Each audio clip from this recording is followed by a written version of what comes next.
Wish you very happy birthday Viji. ಹೀಗೆ ನಗ್ನಗ್ತಾ ಖುಷಿಯಾಗಿರೋ, ಜೊತೆಲಿರೋರನ್ನ ನಗಿಸ್ತಾ ಇರು.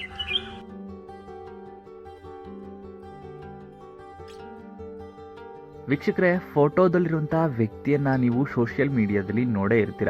ಮೊದಲಿಗೆ ಟಿಕ್ ಟಾಕ್ ಮೂಲಕ ಫೇಮಸ್ ಆಗಿದಂಥ ವ್ಯಕ್ತಿ ಈಗ ಇದ್ದಕ್ಕಿದ್ದಾಗೆ ಅಕಾಲಿಕ ಮರಣವನ್ನ ಹೊಂದಿದ್ದಾರೆ. ಮೊದಲಿಗೆ ಟಿಕ್ ಟಾಕ್ ಮೂಲಕ ಪರಿಚಯವಾದ ರೋಷನ್ ಅವರು ನಂತರ ರೀಲ್ಸ್ ಮೂಲಕ ತುಂಬಾನೇ ಫೇಮಸ್ ಆಗಿದ್ರು.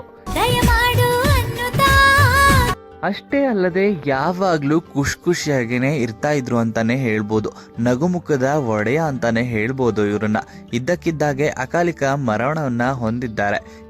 ಇನ್ನು ರೋಷನ್ ಅವರ ಸಾವಿನ ಬಗ್ಗೆ ಸಾಕಷ್ಟು ಚರ್ಚೆಗಳು ಸೋಷಿಯಲ್ ಮೀಡಿಯಾದಲ್ಲಿ ಶುರುವಾಗಿದೆ ಅಂತಾನೆ ಹೇಳ್ಬೋದು. ಯಾಕಂದ್ರೆ ಯಾವಾಗ್ಲೂ ಖುಷಿಯಾಗಿದ್ದಂಥ ವ್ಯಕ್ತಿ ಇದ್ದಕ್ಕಿದ್ದಾಗೆ ಏನಕ್ಕೆ ಸಾವನ್ನ ಅಪ್ಪಿದ್ದಾರೆ ಅನ್ನೋ ಪ್ರಶ್ನೆ ಶುರುವಾಗಿದೆ. ಇವರು ಸಾವನ್ನಪ್ಪಿರುವಂಥ ವಿಷಯವನ್ನ ಕೇಳಿ ಕೆಲವೊಂದಿಷ್ಟು ಅಭಿಮಾನಿಗಳು ಶಾಕ್ ಆಗಿದ್ದಾರೆ. ನಿಜಕ್ಕೂ ಈತ ಒಳ್ಳೆಯ ನಟ ಮತ್ತು ಕಲಾವಿದನಾಗಬೇಕೆಂಬ ಆಸೆಯನ್ನಿಟ್ಟುಕೊಂಡಿದ್ದಂಥ ರೋಷನ್ ಅಂತಾನೆ ಹೇಳ್ಬೋದು. ಇದ್ದಕ್ಕಿದ್ದಾಗೆ ಸಾವನ್ನಪ್ಪಿದ್ದಾರೆ.